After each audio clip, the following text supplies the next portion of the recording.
Hi, I am Professor Ashok Vishendas, Professor in IIPA, New Delhi. Today we are going to discuss about UPSC Civil Service Preliminary Examination 2022, that GS1 2022, insofar as history of India and Indian national movement is concerned. Look at this question.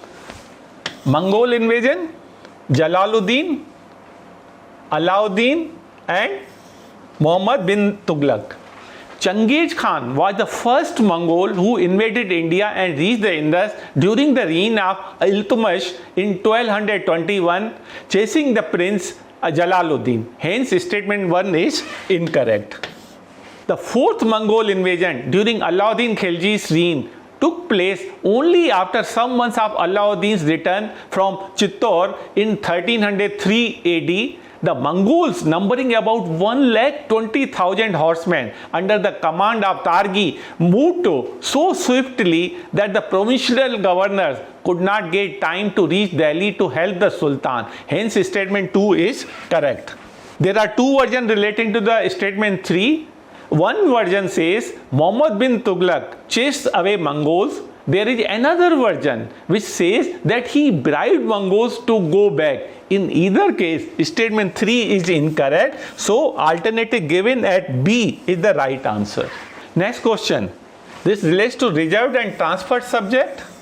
And reserved are different from the transfer. Administration of justice, local self-government, land revenue, police. Based on the reforms called Montfort Reforms, the Government of India Act 1919 was enacted.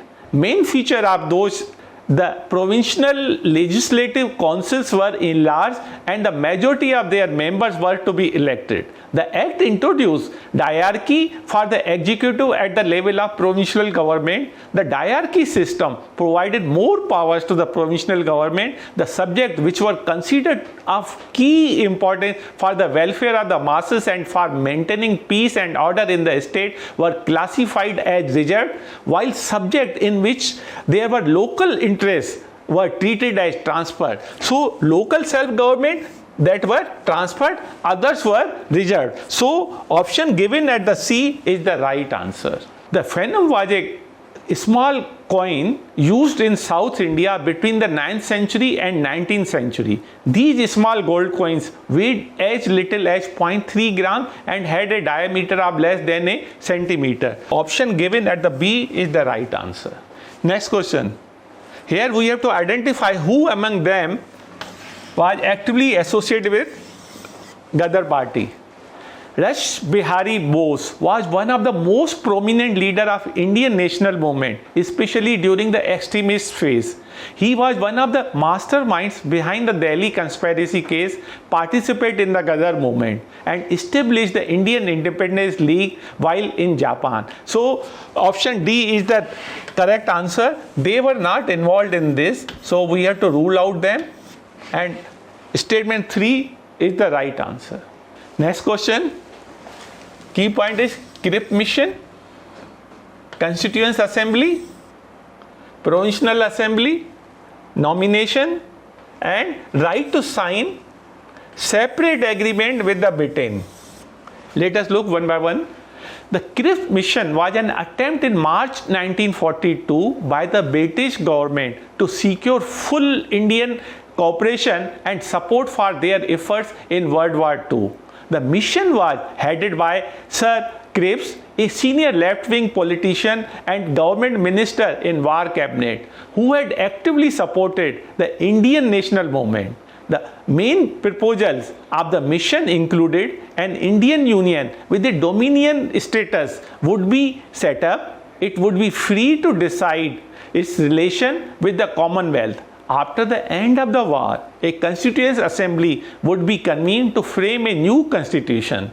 Members of the assembly would be partly selected by the provincial assemblies through proportional representation and partly nominated by the princes. Hence, statement 1 is incorrect. Any province not willing to join the union could have a separate constitution and form a separate union. The new constitution making body and the British government would negotiate a treaty to effect the transfer of power and to safeguard racial and religious minority. Hence statement 2 is correct. So option given at B is the right answer. Next question, we have to see which pair are correct. Aryadev, he was in the 3rd century and is a Buddhist monk, not the Jain. So this statement is incorrect. Dignaga was a Buddhist scholar, so this is correct. Nath Muni was Vaishnava scholar, so this is also correct. So only 2 pairs are right and therefore option C is the right answer. Next question relates to Kulla Dharan. Kulla Dharan was definitely not the Arab merchant, so we have to rule out A. Calendars is a title given to saint who is at very high level of spirituality, therefore alternative B is also incorrect. Kulla Dharan are also not Persian calligraphists, this is also ruled out. Sayyars were claimed to be descended from Prophet through his daughter Fatima.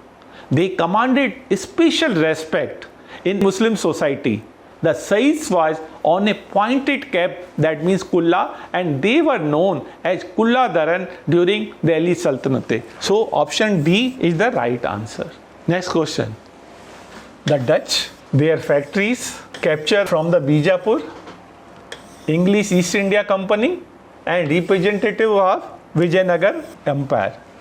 In 1602, the United East India Company of the Netherlands was formed and given permission by the Dutch government to trade in the East Indies, including India. The Dutch founded their factories in Masolipatnam in Andhra Pradesh in 1605.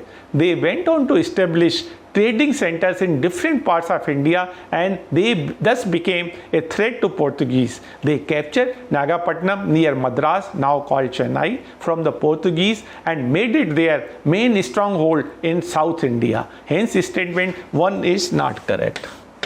Alfonso de Albuquerque acquired Goa from Sultan of Bijapur in 1510, the principal port of the Sultan of Bijapur. Hence statement 2 is correct. Originally an unhindered land, Francis Day and his superior Andrew Cogan of the British East India Company are considered to be the founder of Madras. Hence statement 3 is correct. So the option given at B is the right answer. Next question. Kautilya's Arthashastra, slave, female slave bore her master a son and son born to a female was fathered by master, the son was entitled to the legal status. These are the key points. The Arthashastra states that man could be a slave either by birth or by voluntarily selling himself, by being captured in war or as a result of judicial punishment. Slavery was a recognized institution and the legal relationship between master on one hand and slave on the other was clearly defined. If a female slave bore her master a son, not only was she legally free, but the child was also entitled to legal status of master's son. Therefore, this statement is correct, second is correct and third is also correct. So option given at D is the right answer. Next question relates to Ashoka's major rock edicts and their location. We have to match those pair. There were 14 Ashoka's major rock edicts. Dholi is in the Puri district of Odisha, so this pair is correct. Eragudi is in Andhra Pradesh, so this is correct. Jagura is in Ganjam district of Odisha and not in Madhya Pradesh, so this is not correctly matched. Kalsi is in Dehradun, Uttarakhand and not in Karnataka. This Madhya Pradesh is also incorrect and this is also incorrect. So two pairs are correctly matched, therefore option given at B is the right answer. Next question, this relates to Sangam literature in South India. The Sangam age refers to the period in the early history of South India when large number of poems in Tamil were composed by a number of authors. The term refers to assembly of meeting together of Tamil poets. Traditionally, three Sangams or assemblies are believed to have been convened one after the other. All the three Sangams took place at different places under the patronage of the Pandya kings of Madurai. Hence, statement 1 is incorrect. The class of warriors was an important element in the society during the Sangam age. Captains of army were invested with the title of Eradi, and at a formal ceremony, civil and military officers were held under both the Cholas and the Pandyas by rich peasants. The ruling class was called Arasar, and its members had marriage relationship with those rich peasants, and alternative given at B is the correct answer. Now, Sangam poems have no reference. This is incorrect statement. Sangam literature refers to magical forces. This also is incorrect. Therefore, option given at B is the right answer. Next question. Yoga Vasisht and its translation into Persian. Yoga Vasisht, also known as Vasisht Yoga, is a Hindu spiritual text traditionally attributed to Valmiki. It recounts a discourse of the sage Vasisht to a young Prince Ram during a period when the latter was in a dejected state. The number of Muslim scholars who collaborated this with Hindu Pandits in making Sanskrit works available was considerable. During the Mughal dynasty, the text was translated several times into Persian as ordered by Akbar. So, option given at A is the right answer. Thank you very much.